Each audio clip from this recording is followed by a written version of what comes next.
Hello and welcome to the podcast Listen the Voice of Truth.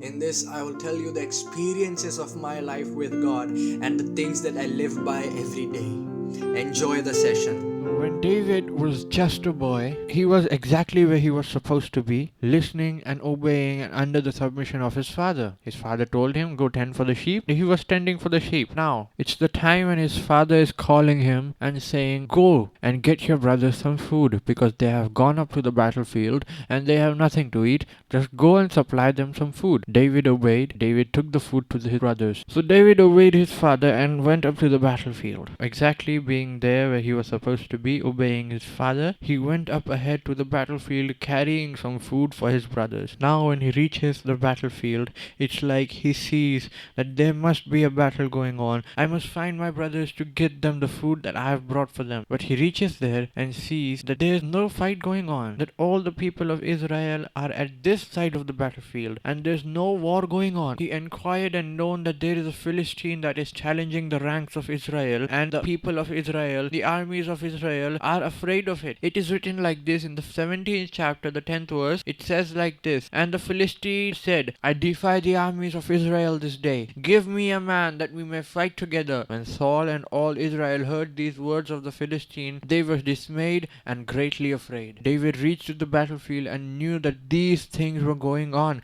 Now as you read, you'll know that his brothers find him. They ask him, what are you doing here? You must be at your father's place. Go back to your father's place and be here no more. But the call of the king came to the ears of David, and he went up to the king and said, let me go and fight. You can read the rest in the chapter, but finally the king allows the boy to go and fight the champion of the Philistines. Now David is in the battlefield. This is the conversation as it goes on from the verse 40. And he took his staff in his hand and chose himself 5 stones out of the brook and put them in his shepherd's bag which he had, even in a scrip, and his sling which was in his hand, and he drew near to the Philistine. And the Philistine came on and drew near unto David, and the man that bare the shield went before him. And when the Philistine looked about and saw David, he disdained him, for he was but a youth, and a ruddy and of a fair countenance. And the Philistine said unto David, Am I a dog that you comest to me with staves? And the Philistine cursed David by his God. And the Philistine said unto David, Come to me, and I will give thy flesh unto the fowls of the air and the beasts of the field. Then said David to the Philistine,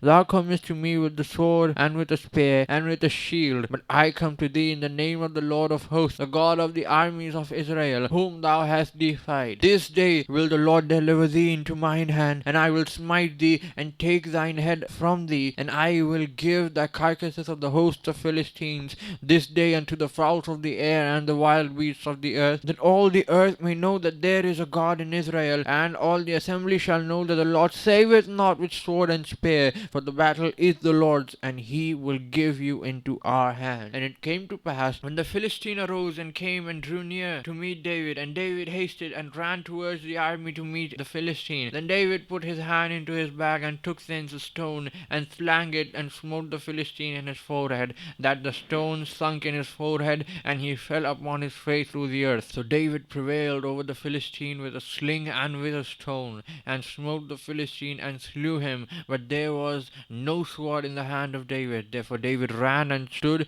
on the Philistine, and took his sword, drew it out of the sheath, and slew him, and cut off his head therewith. And when the Philistines saw that the champion was dead, they fled. The main point of me reading this passage was this: David could stand in the name of the Lord with confidence in front of the giant because he had a relationship with God before that. David won the battle. David won the battle with the giant, overpowering him so easily even before the battle could begin for the giant, because David was anointed by God before that. Know this: there may be giants in your life, but you need not to be afraid of them. You are not called to be afraid of the giants. You are not called to be dismayed of the giant, but you are called to stand up against it and fight in the name of the Lord, because you know who your God is, because the Lord will give the battle into your hands. All those giants that you see will fall down before you, because the Lord will give you the power to overpower, to prevail over before the giant and slew him. And the battle will be in such a manner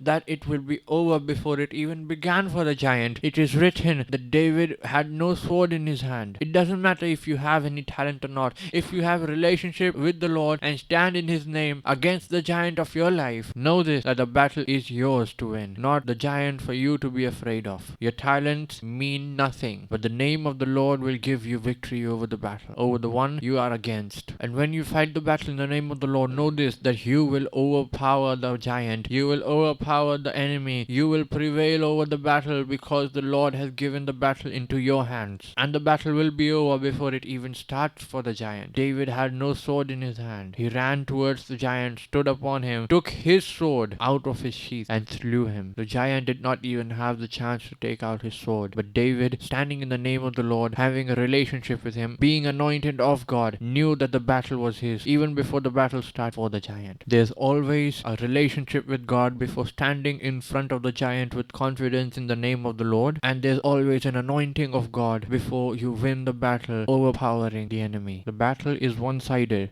If you have a relationship with the Lord and stand against the giant in the name of the Lord, it's yours to win. But if you do not stand in the name of the Lord or do not have a relationship with him, battle belongs to the enemy. There's always a relationship before the confidence and an anointing before the victory.